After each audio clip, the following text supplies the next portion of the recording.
तो चलिए मैं आज आपको बताता हूँ कोराइज़ा कॉमन कोल्ड कफ के लिए सबसे बढ़िया आपके लिए क्या रहेगा जो आपके घर पे ही उपलब्ध है, वो है तुलसी।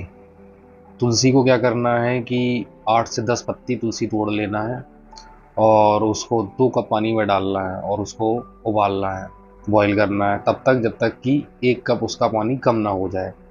और 1 कप पानी कम होने के बाद उसको छान लेना है और छानने के बाद उसको सिप-सिप करके पीना है। और आप देखोगे 1-2 दिन में आपका सर्दी, जुकाम, खाँसी ये धीरे-धीरे सब कुछ खत्म हो जाएगा।